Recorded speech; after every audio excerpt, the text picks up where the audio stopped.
Por mais estranho, curioso, bizarro talvez que possa parecer, mas foi andar de moto que me fez perceber que a meritocracia não existe. De antemão, não estou falando que se você que você não tem que se esforçar, que você tem que deixar a vida te levar. Não estou falando isso. Você precisa se esforçar. Inclusive, se não fosse meu esforço, minha dedicação diária, não teria conseguido várias coisas que eu alcancei na minha vida com a graça de Deus. Mas a meritocracia, aquele conceito de que basta você se esforçar que você vai conseguir, isso não existe, isso não procede.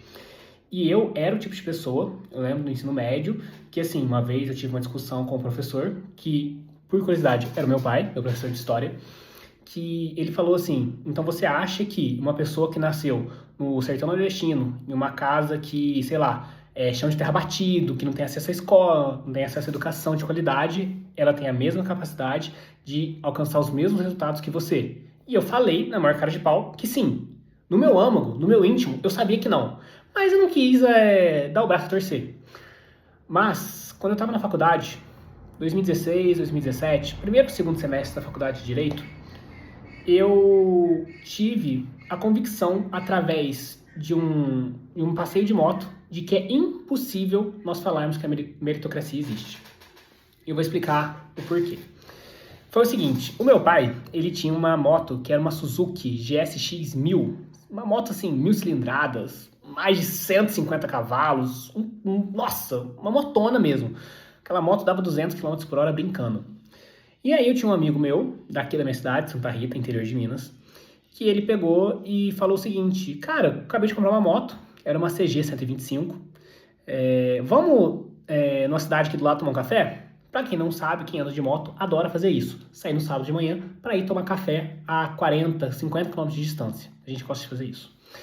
E aí, quando a gente foi sair, a gente se encontrou ali bem na ponte que dá de saída da cidade, e ele falou assim: vamos ver quem chega primeiro? Eu falei, cara, vamos ver sim, mas não tem como, eu tô numa moto de 1000 cilindradas, 150 cavalos, você tá numa moto de, sei lá, 15, 20 cavalos, 120, 125 cilindradas, você nunca vai conseguir me alcançar, você nunca vai conseguir me acompanhar.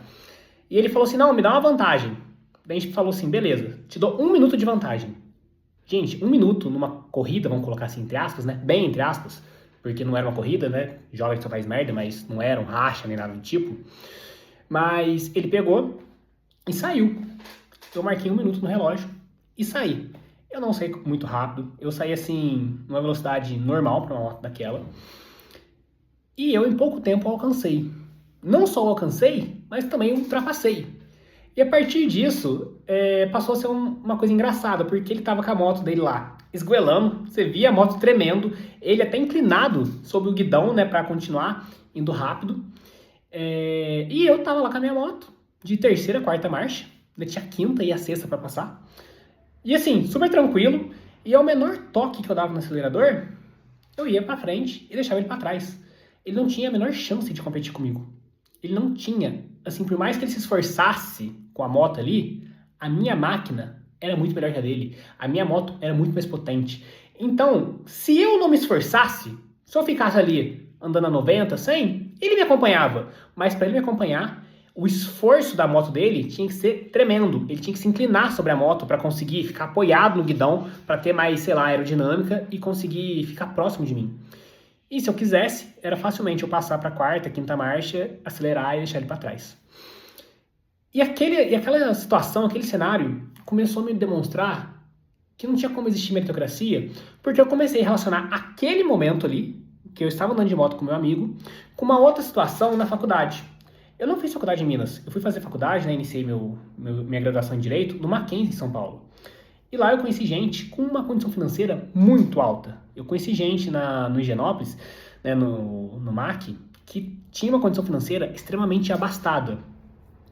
E nessa época eu tinha um colega, né, que a gente conversava de vez em quando, e que ele era o estereótipo do vagabundo. Não estudava, não tinha vontade de fazer estágio, não procurava se qualificar de forma nenhuma. E por quê? Simplesmente porque ele era de uma família rica. E não precisava se esforçar. Ele já tinha tudo na mão. Então, ainda que ele pegasse DP, ainda que ele fosse mal nas provas, Gente, tudo bem, sabe? As coisas pra ele aconteceriam de uma forma ou de outra. Pra uma pessoa como ele, né?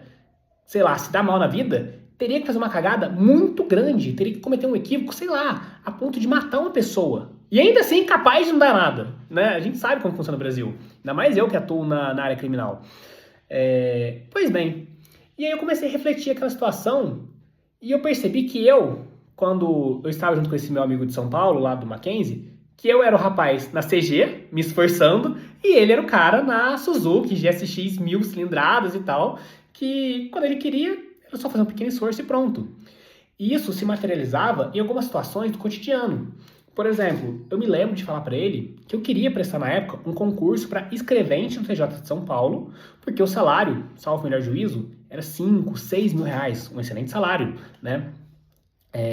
Ainda mais para alguém que estava no segundo semestre da graduação e ganhava 550 reais como estagiário.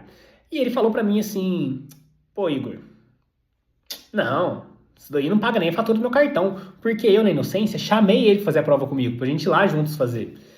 E eu falei assim, quê? Como assim 6 mil não paga a fatura do seu cartão? Eu não tinha essa noção. Eu não tinha noção do que era pessoas com dinheiro, com condição. E detalhe, ele nem tava dentre as mais ricas depois que a gente acaba conhecendo, ouvindo falar. E aí eu peguei, falei assim, como assim não paga a fatura do seu cartão? Você tá brincando com a minha cara? Não é sério isso. E ele pega e fala assim, não, cara, não paga a fatura do meu cartão. E ele mostrou pra mim. Na época, em final de 2016, começo de 2017, a fatura dele já tava beirando 10 mil reais.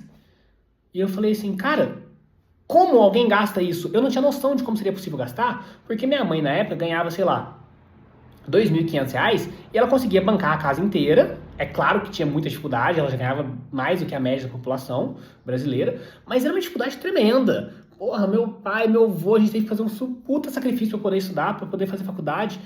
Então, assim, eu fiquei em choque com aquilo. E isso foi só uma das primeiras situações. Porque, por exemplo, comecei a ver coisas, né, que não eram do meu universo. Por exemplo, eu queria fazer estágio no escritório super renomado. Mandei currículo várias vezes, me candidatei a processos seletivos várias vezes. E eu, modéstia à parte, eu fiz uma excelente graduação. Eu jamais peguei DP. Eu nunca peguei uma final na minha vida na graduação, inclusive. Nunca peguei uma final. Então, eu fiz uma graduação muito boa. Eu tinha as melhores notas da minha sala. E assim, nada disso serviu. Por quê? Eu nunca consegui passar nessas entrevistas. Será que meu desempenho foi ruim? Pode ser. Mas eu lembro que uma vez eu fui em um desses escritórios grandes, né, que eu havia me candidatado, e o ambiente em si, pra mim, naquela época, era opressor.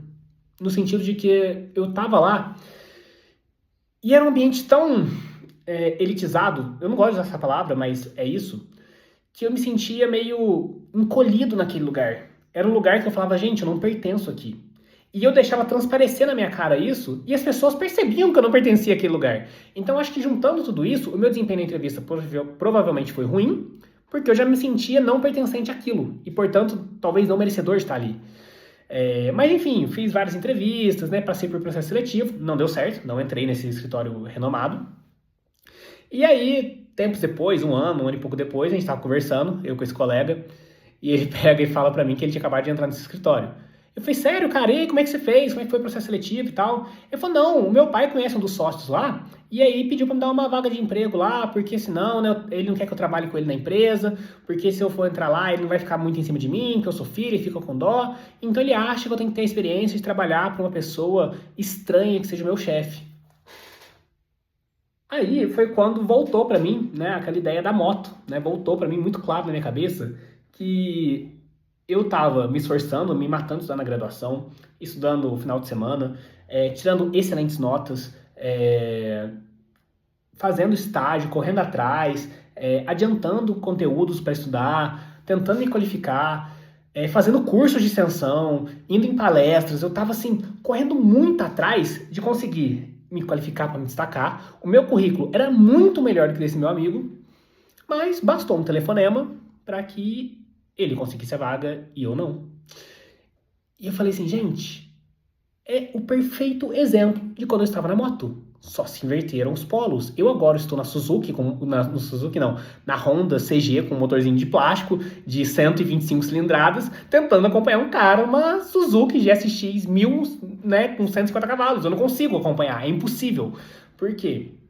Chegou para mim, ficou muito claro que na vida real, né, não tem meritocracia. Por quê? Não tem como a gente competir em igualdade de condições, uma maratona, se a pessoa já saiu, uma maratona, sei lá, de 42 quilômetros, se essa pessoa está partindo do quilômetro 40, se ela está partindo, sei lá, do quilômetro 21, ela está muito na frente. Não que seja impossível tirar essa diferença e alcançar. Não é impossível. A gente sabe que existem exceções que demonstram isso para nós. Só que as exceções apenas confirmam a regra. As exceções estão aí para demonstrar que sim, é extremamente difícil, é extremamente complicado e que está tudo conspirando contra. Então a pessoa conseguir fazer isso é uma vitória tremenda, porque não é o esperado, não é o que a gente acredita que vai acontecer, porque está tudo jogando contra. Então assim, isso não quer dizer que você não tem que se esforçar. Eu me esforcei muito durante a graduação, não me arrependo nem um pouco disso, porque me deu as bases que eu precisei depois para ser aprovado no nono período, se não me engano, para a OAB, sem ter que ficar fazendo um monte de prova. Inclusive, achei a prova da OAB fácil. É difícil falar isso, tem gente que leva mal, mas eu achei fácil. Então, assim, eu consegui me aprofundar, continuo estudando até hoje, fiz várias pós-graduações, estou fazendo mais pós-graduação, tenho a intenção de fazer um mestrado, um doutorado, quero me aprofundar mais na minha área. Mas, assim, é muito engraçado, porque antes de gravar esse vídeo eu entrei no perfil dele no Instagram pra ver. E ele tá trabalhando num outro escritório também, lá de São Paulo, extremamente renomado também. E assim, eu pesquisei antes pra ver, não tem nenhum curso de pós-graduação, não tem nenhum mestrado, nenhum doutorado. Mas ele tá lá. Então, para uma pessoa que já nasce com essas condições, com esse capital social, com esse networking, cara, pra pessoa é muito mais simples alcançar. Para nós, meros mortais, detalhe, eu tenho uma condição muito melhor de que, sei lá, 90% da população, é muito mais difícil. E assim, como eu falei, eu vim de baixo, hoje eu tô numa posição muito melhor que eu já tive, mas eu sei que eu preciso continuar, porque se eu parar, não vai ter meu pai para passar a mão na minha cabeça e fazer 1 ou 2 telefonemas e arrumar um emprego para mim. Eu trabalho por conta. Eu sei que se eu parar, eu não vou ter um apoio da minha família do tipo assim, não, põe ele ali na empresa da família que tá tudo certo. Eu sei que essa não é a minha realidade, também não é a realidade de 90% ou mais da população brasileira. Mas enfim, foi essa reflexão que eu tive, simplesmente andando de moto e vendo que no mundo real eu era o carinha da CG, da Honda Pop talvez, e não o cara com uma Suzuki de 150 cavalos que bastava dar uma ligação para arrumar um emprego e que não precisava me esforçar, porque o meu mínimo esforço já me colocava na frente de várias pessoas. Então, foi essa reflexão. Esse vídeo é só isso. Tchau, tchau.